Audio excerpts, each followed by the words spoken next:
There is a terrifying kind of presence that doesn't need to speak, doesn't need to impress, and doesn't even need to exist loudly.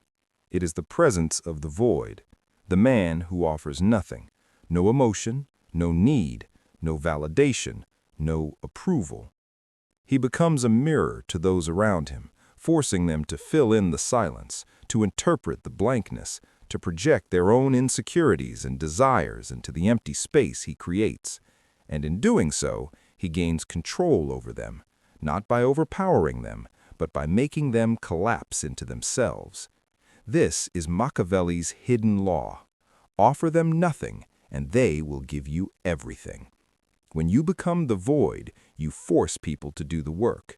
You become ungraspable, unknowable, unreadable.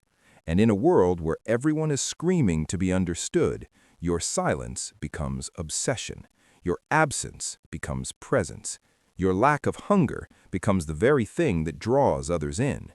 Because here's the truth. People are not drawn to what they can predict. They're drawn to what they can't decode. And when you become a void, when you deliberately withhold attention, emotion, opinion, even identity, you create a vacuum. And humans are wired to fill vacuums. They hate the unknown, they hate ambiguity, but they're addicted to it.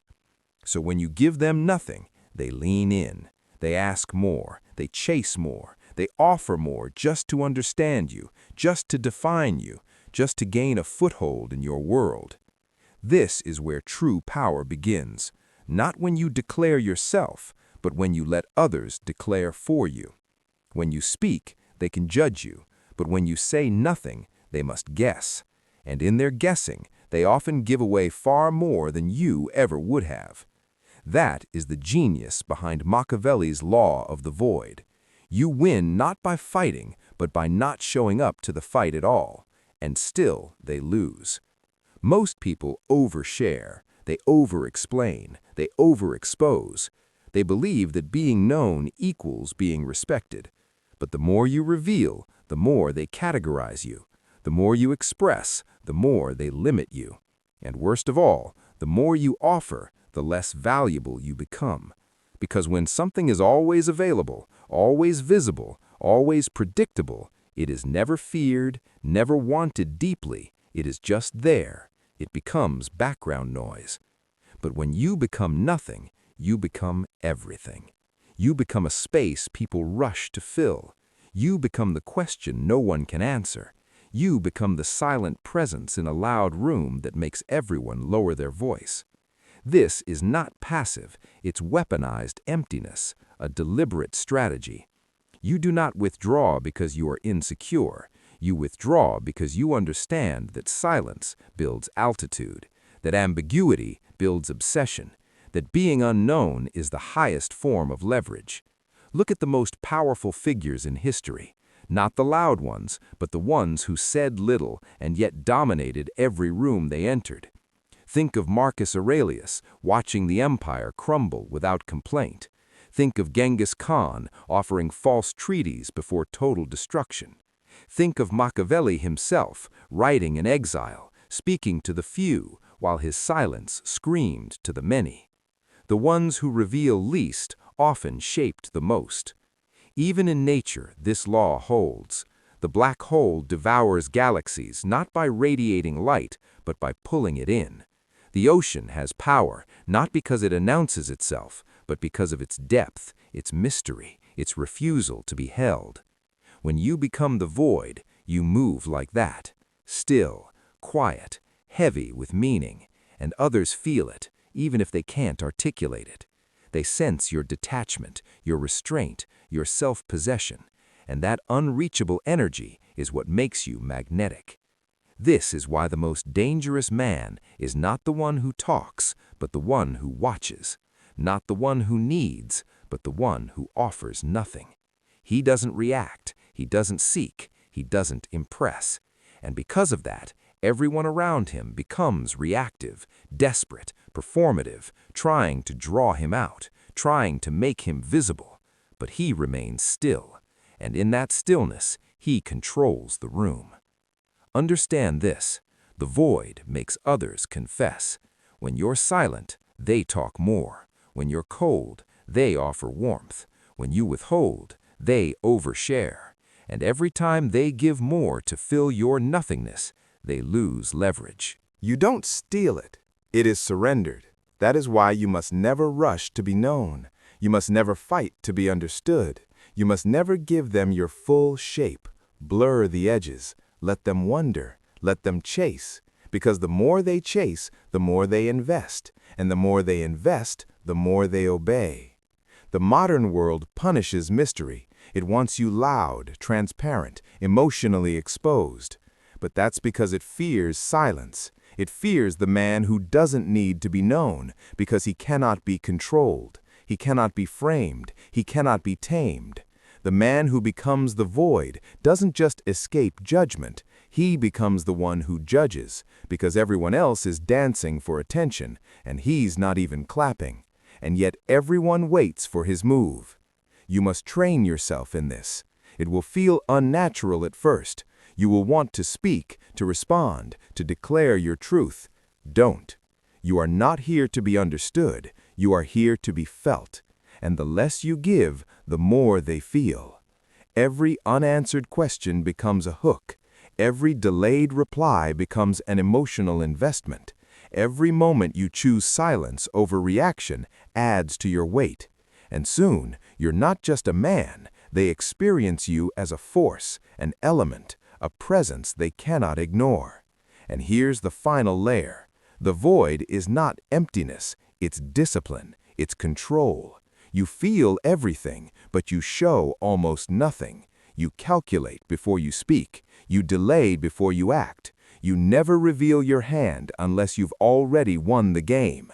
And in doing so, you rise above the emotional economy. You become untouchable, not because you fight harder, but because you refuse to play their game. When someone attacks you, you offer nothing. When someone demands answers, you offer nothing.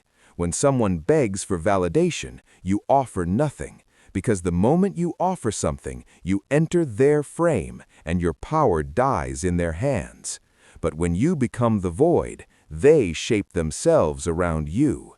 That is Machiavelli's law of the void. And it's not just a strategy, it's a way of being. Because the man who offers nothing is the man they give everything to. The moment you internalize this law, that offering nothing creates everything, you begin to understand the fundamental asymmetry of power. Influence does not come from giving more, it comes from holding back. Because when you offer less, what you do give becomes amplified. A glance, a word, a movement, suddenly it all means something. Because you've made your presence rare. You've made your responses expensive. And in a world drowning in noise, what is rare becomes divine. Most men dilute themselves without even realizing it. They talk too much, they react too fast, they reveal too early. They explain, justify, and confess in the name of honesty or connection. But every revelation is a transaction. Every emotional disclosure is a gamble, and most of the time it's a losing bet. The more you give, the more they measure you. The more they measure you, the more they control you. And the more they control you, the less you matter. That's the hidden cost of openness. You become predictable. But the void cannot be measured because it does not reveal. It absorbs, it watches, it waits. And in that waiting, it grows heavier. It dominates space without action, presence without performance. And this is what unnerves people. Not that you're doing too much, but that you're doing nothing, and still they feel your weight. Imagine this in a negotiation. Two people sit across from each other. One speaks quickly, trying to persuade, to explain, to fill the silence. The other just watches, still, silent, neutral. Who holds the power? The one who says nothing, because his silence forces the other into exposure. It creates discomfort, and in that discomfort, they start offering more than they intended, more details, more concessions, more truth. That is the power of the void. It is not passive, it is a trap. The Machiavellian man learns to master this art. He trains his face to be unreadable. He trains his voice to be measured. He trains his energy to be restrained, not because he is suppressing himself, but because he knows that expression is power, and power must be used, not leaked. To express everything is to give away the throne. To express nothing is to make others bring their offerings to you. This is not about becoming emotionally dead.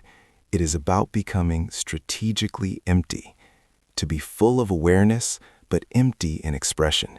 To feel everything, but show almost nothing. That discipline is what makes you terrifying, because people can sense you're not numb, but they can't read you. They can feel there's fire behind your eyes, but they don't know what it's burning for. That's what draws them in. Not what you reveal, but what you refuse to.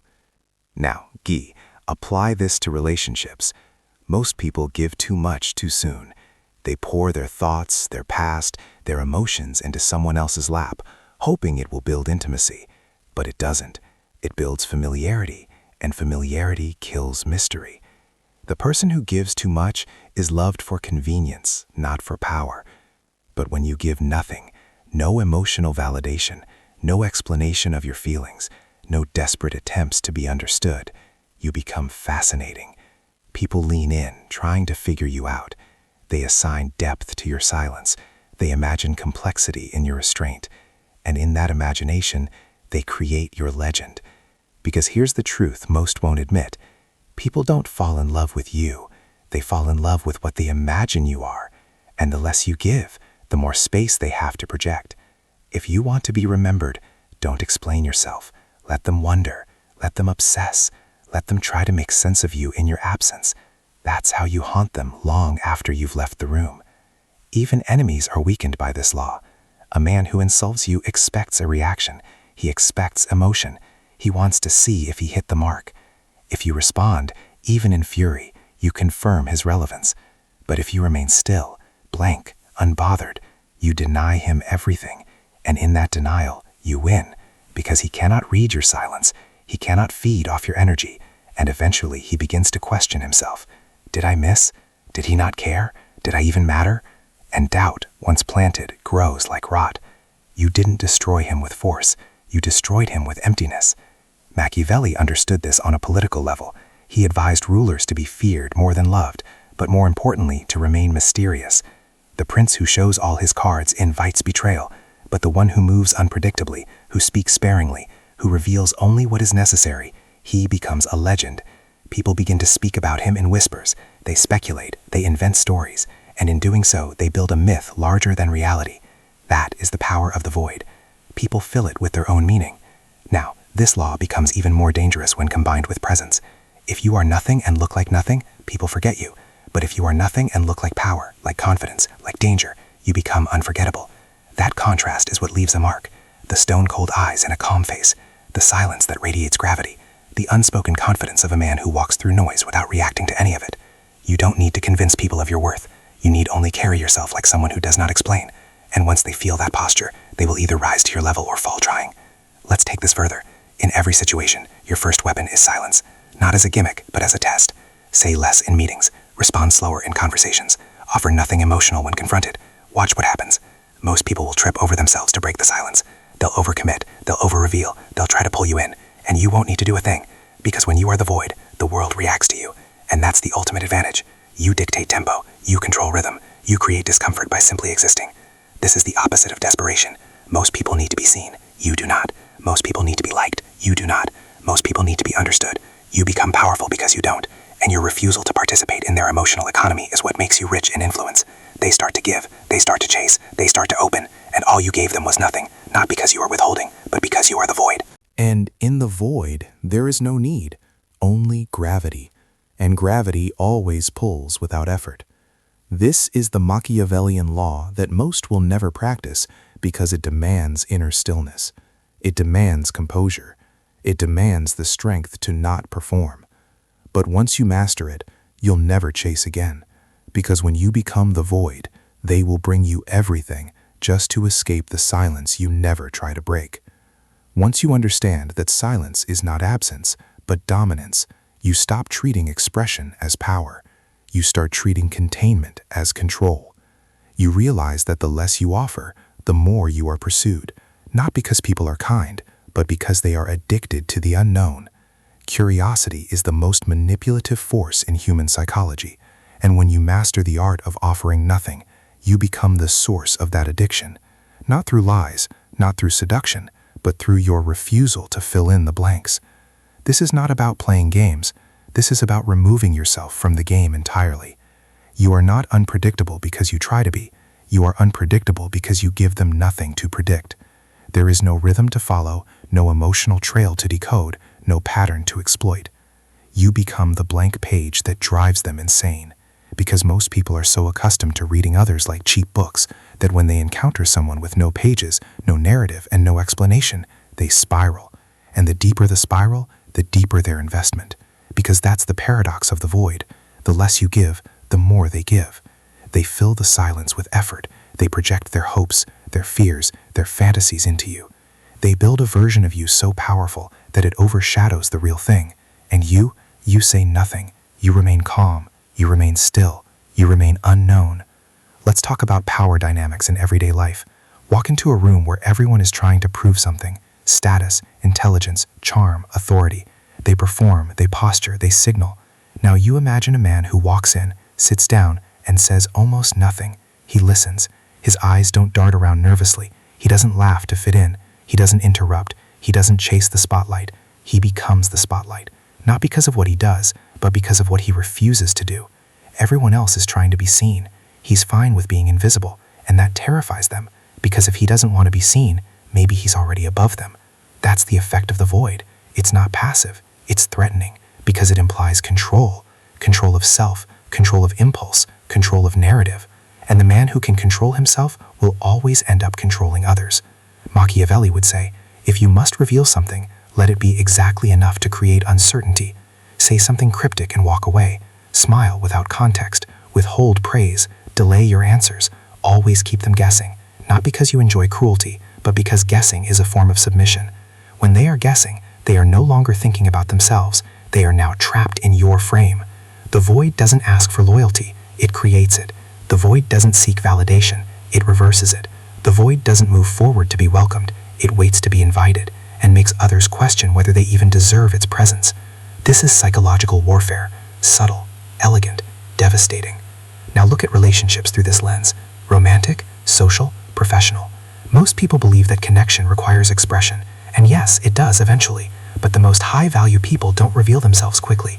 They delay intimacy, they filter relentlessly, they test through silence, because anyone who is real will remain curious through the silence. Anyone who is fake will grow resentful of it. In this way, the void becomes not just a method of control, but a method of selection. And once you begin to use it this way, you no longer waste your time. You no longer chase people to prove your worth. You no longer entertain those who only love you when you perform. You just wait and watch, and the world begins to sort itself. The ones who can't handle your silence were never going to handle your truth. The ones who grow impatient with your distance were never going to be stable with your closeness. The ones who walk away when you offer nothing would have drained you when you gave everything. This is how the void protects you, not by keeping people out, but by letting the wrong people remove themselves. And that's when you reach a new tier of power: emotional minimalism. You begin to live with fewer explanations, fewer apologies, fewer words. But every word you do speak becomes sacred, because when you say nothing 90% of the time, the 10% you do say reshapes the entire room. It lands harder. It is remembered longer. It carries weight, because people know you don't speak to be heard. You speak when you have already won. Let's be clear. This way of being is not natural. It must be forged. You will have to kill the part of yourself that wants to prove, explain, beg, and impress. You will have to suffocate the part of you that feels empty in silence. You will have to bury the instinct to be liked. And what will rise from that grave is a version of you that no longer moves for affection, but attracts it anyway, not because you played a role, but because you became a presence. This is the Machiavellian void, not emptiness, but dominance through absence, not silence as passivity, but silence as tension. You are the unsaid sentence, the unfought battle, the unseen threat, and it drives people mad because they cannot possess what they cannot define. You are no longer offering anything, not opinion, not emotion, not access, and because of that, they offer you everything just to see what you might give next, and you never give it. You wait, and when you do give, they fall to their knees for scraps. This is not manipulation. This is architecture. You are building demand through discipline. You are shaping attention through absence. You are controlling perception through restraint. Because at the highest level of power, it is not what you say that moves people. It is what you withhold. Eventually, the void stops being a strategy and becomes your identity. You're no longer faking restraint. You're no longer calculating your silence. You've lived in it long enough that it becomes effortless. And that's when it becomes lethal. Because now people can't tell whether you're holding back or whether this is just who you are. That uncertainty, that aura of unknowability, is what begins to pull people toward you like gravity. They don't know what you want. They don't know what they feel. They don't know what they're thinking. But they feel you. They feel your absence when you're not there. They feel your presence without you speaking. They feel your power even when you're sitting perfectly still. And it drives them mad in the most addictive way possible. This is how kings are made. Because when the world realizes it can't read you, it starts trying to serve you, to guess your motives, to please your silence, to win your attention, not because you ask for it, but because you refuse to ask. The void becomes a throne, and people kneel before it because they're too afraid of what you'll say when you finally do speak, or worse, what will happen if you never do. Let's make this practical now. Everywhere you go, you carry energy. Most people use that energy to fill space, to crack jokes, to make conversation, to keep things moving. They hate silence. They hate the unknown. They fear being forgotten. So they become clowns, entertainers, soft-bellied diplomats, always smoothing over tension with talk. But you let the silence do the talking. You let the tension build. You let others stumble into their own discomfort trying to interpret you, because you've learned that silence is not a void to be filled, it's a weapon to be sharpened. Every moment you don't speak makes them speak more. Every glance you don't return makes them crave it. Every question you ignore makes them ask it again, louder, more desperate. And in that desperation, you are fed. You now understand that by becoming less available, you become more powerful. That doesn't just apply to attention. It applies to emotion, validation, vulnerability, access. The less of you they can have, the more of themselves they will give to get it. And this is exactly what Machiavelli knew when he wrote that a prince should never reveal all his thoughts. He said it plainly. It is not necessary to be honest, only to appear honest. Why?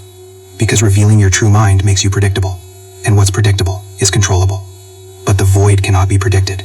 The void cannot be controlled. The void is not a man you understand. It is a man you feel. And the moment you become that man, people stop speaking to you casually. They pause before texting you. They rehearse before calling you. They ask themselves, did I do something wrong? Even when you said nothing at all. Why? Because the emotional economy has flipped. You are no longer buying attention. You are now the currency. They don't get your time, they earn it. They don't get your thoughts, they wait for them. They don't get your energy, they pay for it with respect, effort, and obsession. And if they don't, you remain the void, still silent, unshaken. You don't punish people by reacting. You punish people by refusing to react. You don't chase to prove your worth. You leave the door open and let your absence do the talking. And that absence, that beautiful, unbearable, echoing absence, it burns people because it exposes the truth. They were never in control. You were, because you needed nothing from them, and they needed everything from you. That is the final form of power. The man who offers nothing is never obligated. He is never owned. He is never guilted into submission, because he is already full, already anchored, already home within himself. So when they beg for access, he grants it slowly, if at all. When they seek validation, he withholds it, not out of cruelty, but because it's scarce. And when they finally get something from him, just a glance, a word, a moment, it feels like gold, not because it's flashy, but because it's rare. You've now become the embodiment of asymmetrical value. You give almost nothing and get everything because you understand what most men never will. In a world full of performers, clowns, and noisemakers, the one who becomes the void becomes the stage itself, and the world performs for you. At the highest level, the void is not just strategy, it's identity forged by fire. You didn't choose to become it because it looked cool. You became it because the world pushed you to the edge, and instead of falling, you vanished. You erased the part of yourself that needed to be understood. You cut off the part that needed to be validated. You suffocated the part that begged to be seen. And what remained was stillness, but not emptiness, because the void is not hollow. The void is full of control, of vision, of self-containment. It is power with no noise. It is command without movement. It is presence without explanation. Most people live in fear of being ignored. The Machiavellian man builds an empire on it. Because when you offer the world nothing, no approval, no neediness, no energy to feed on, it is forced to orbit you. That's the secret. Every manipulator, every ruler, every icon understood. The less you give, the more they need. And eventually they give you everything just for a taste of your attention, just for a moment of your insight, just to feel close to something they cannot control. It's psychological gravity, and you've become the black hole. They throw their affection into you. They throw their curiosity into you. They throw their vulnerability into you. And you remain still, because you're not here to take what they offer. You're here to make them want to offer it in the first place. That's the law of the void. You don't chase, and yet you are chased. You don't demand, and yet you are obeyed. You don't beg for anything, because you already own the thing everyone's selling, internal stability, and the world is starving for it. So now your silence becomes sacred, your presence becomes heavy, even your absence becomes a signal. You can leave a room and your name will stay. You can stay silent and the tension will speak. You can offer nothing and receive everything. Let's look at the battlefield of modern life. Everyone is screaming to be seen, posting, performing, declaring, arguing, crying for digital attention, like beggars at the gate of the algorithm. They don't even realize they've become slaves to reaction. Everything they do is designed to provoke something, and in that desperation, they hand over all their power. You are not one of them. You are not moved by likes. You are not addicted to validation. You are not a performer in someone else's arena. You are the one who watches, the one who waits, the one who says little and owns the room with a glance because they feel it. They feel your refusal to need them, and that refusal dominates them more than any speech, any threat, or any emotional plea ever could.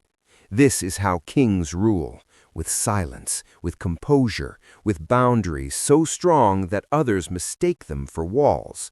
But they're not walls, they're filters. Only those who can handle the silence are worthy of the sound. Only those who don't flinch when they're ignored are worthy of a response. Only those who give value without needing a reaction are allowed in.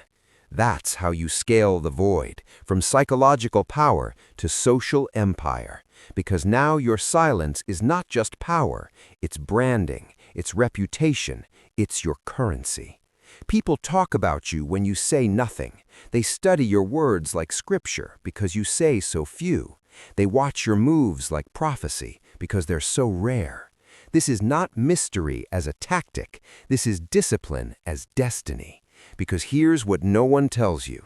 When you give too much, too often, too freely, you become disposable. But when you become scarce, not through hiding, but through emotional self-sufficiency, you become essential.